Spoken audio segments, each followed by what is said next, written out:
Hey, what is up, people? Welcome back to Blue Chip Prospect and welcome to Scouting Report number 2.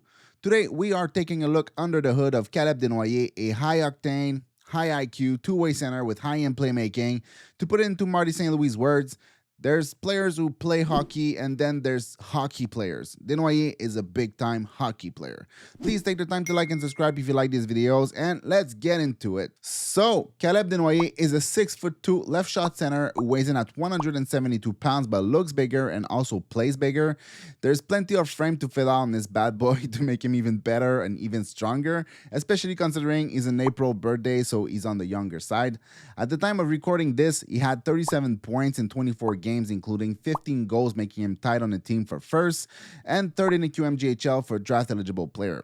But if we flip the switch to point per game, then he's first even after a slow start in his first couple games, which is impressive. He's basically playing on the same production pace as players like Nico Hischier or Jonathan Huberdeau, Pierre-Luc Dubois. So if he keeps that pace and keep playing this type of mature game, he's a sure shot top 10 pick in the next summer's draft. Desnoyers has plenty of skills as a puck handler and a passer, but he doesn't look like a Michael Misa or Porter Marton on the ice. He doesn't stand out in the same way with highly skilled maneuvers through players and stuff like that. And while one-on-one skills are very, very important at the NHL level, Desnoyers doesn't really put himself into that position where he has to beat player one-on-one unless it's to like sidestep a defenseman or beat him to the outside or something around that. He's more like a Leo Carson than he is a Will Smith, for example. He's more cerebral in the way he approaches offense and less reactionary, if you want. He's excellent at drawing defenders in and breaking their coverage, both with and without the puck. Sometimes he'll take the direct route, driving hard to the net to pull defenders towards him and create space for a trailing teammate. Other time, he uses changes in his speed and in his direction, faking a shot with an open blade, only to set up a one-timer in the high slot. He's a master at creating chaos, if you want. Like delaying plays, pulling defenders low or pulling defenders high, circling back on the zone entries to force adjustments, and just carving out gaps and pockets of space in the offensive zone. Ultimately, everything he does is designed to distract and divert attention from his true intentions. If there's a backdoor play available or a one-timer open, you can rest assured that the defender's eyes and attention won't be on it. And while we're on the subject of his intelligence as a hockey player, his awareness is just off the chart, and so is his capacity to read angles and make sure to always be open or keep a player open for a quick pass. I'm telling you, man, it's like it's all mapped out in his head at all time. He just knows which angle to take or which speed to move to keep the lanes between him and a teammate open at all time. Some players have incredible skills to thread the needle through sticks and shin pads, but him, while he can do that to a certain extent, he's not a Berkeley Catton or Andrew Crystal or something like that, but he doesn't really need to because he's always keeping a lane to the inside open in his back pocket. He makes his teammates' job so much easier by reading gaps and reading lanes and moving with them. And that is with and without the puck, just constantly dangerous in a non-flashy way. And I'm a bit surprised by what I read and what I listen to sometimes. Everybody likes him, obviously, especially because he's a center with size, skills, and a mature game, but it seems to me like his playmaking is a bit underrated, or maybe just his offense in general is a little bit underrated. Is he a superstar offensive player in the making? Obviously not, but I think his game from the offensive blue line in has to be taken seriously. You know, when I watch him, there's just so many little pro characteristics in his skill set that separates him from others.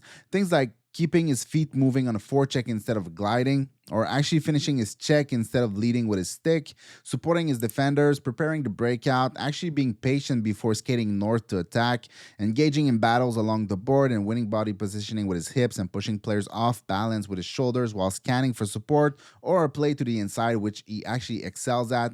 He keeps space and doesn't crowd his teammate or get caught puck watching. He doesn't really force plays that aren't there. He's patient and poised under pressure, and his execution in general, it just screams NHL player. It's crisp, it's fast, it's accurate. His game in general, it just looks smooth without too many bumps. He also leads the QMJHL with 63% in the face-off circle, so he takes the details of the game very seriously.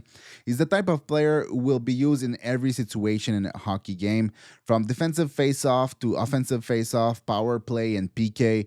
If you need to protect a lead in the last half of the third, Desnoyers will be on the ice. If you need a goal goal late in the game. Desnoyers might not be the most creative player out there, but paired with more creative player, he can insulate them and bring the best out of them while also being a very capable offensive player himself. There's no doubt NHL teams will fall in love with Desnoyers if they haven't already. Those players are very, very, very valuable, and it's the reason why Detroit took Marco Kaspar and Nate Danielson in the top 10.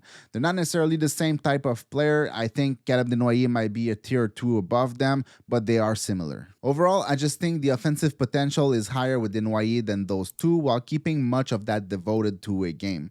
Defensively, I like his positioning and how he works at keeping passes and plays to the outside or along the board, putting his stick and mainly his body in the way of passes to prevent them. He's aggressive on the puck carrier and also aggressive at freezing the play and pinning players along the board, trying to move the puck back to his defense so they can start the breakout.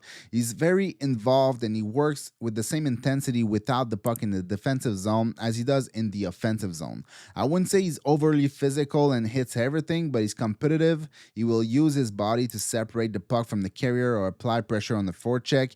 He can move in traffic and screen goalies, protect the puck, cut to the net hard. He can shield the puck between himself and the board to extend plays and wait for support. And as he gets stronger, he will only get more effective. There are some areas for improvement though. Nothing is bad or below average, but he could improve his shot and his skating in my opinion to round out his game, especially in his offensive game. He has a solid shot, but I don't think he will beat many goalies from distance unless they are screened or something like that. But he gets into high danger areas to shoot. He gets puck around the net. He has a solid one-timer and a quick release on his wrister and snapshot. Doesn't have much of an angle change or deceptiveness on his shot, but he gets the job done. Just not something to write home about. Similar things could be said about his skating. He gets the job done. It's definitely good enough and he plays with pace when the game calls for it, but he does not have blazing speed or top tier explosiveness or something like that. He gets speed through the neutral zone and through giving goals to attack the offensive zone with pace and push the defenders back, but often he will slow the game down after he gained the zone. It's not bad by any mean, but gaining the ability to explode quickly could bring another dimension to his game in the offensive zone. So when we look at the whole picture, we get a player who's a center with size, a player who's involved in all three zones and competes hard for pucks, one of the best defensive forward in the draft who leads the QMJHL in faceoff percentage, a player with excellent vision, high-end hockey sense who can problem solve and break down the defense as well as playing a more direct game around the net, a very good playmaker with handling skills and the physical skills to keep the puck under pressure and extend plays that almost never turns into turnovers, a player who gets the puck from the outside in through accurate passes, and a player who's always open and always in puck support. On the other hand, he's a player who needs to bring other dimensions to his overall offensive game and creativity to reach his potential ceiling. He needs to work on his shot, his scoring touch, as well as his explosiveness.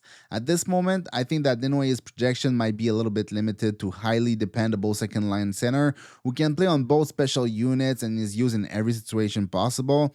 But I also think that it won't take too much for him to bring his potential a notch higher as a defensively responsible first-line center. He's the type of player every team needs and every team wants. If he can work on his scoring touch around the net a bit, his shot and his explosiveness as he gets stronger, I can see him become some kind of Sean Couturier or something around that. I find they have a very similar package. They both play very responsible game and thrive at 5v5. Couturier is bigger for sure, and it might be the absolute ceiling for Desnoyers, but even if he doesn't reach that level and end up somewhere between Cirelli and Couturier, that's a top 10 pick all day for any team who wants to win. The guy has leadership written all over him, and he has red cheeks per 60 on Cale Makar's level, so what's not to love? In my opinion, he's the real deal and a real hockey player with plenty of B game to fall back on when things don't work. So there you go, another one down. Please like and subscribe. I hope you enjoyed. As always, thanks for watching. See you in the next one. Peace.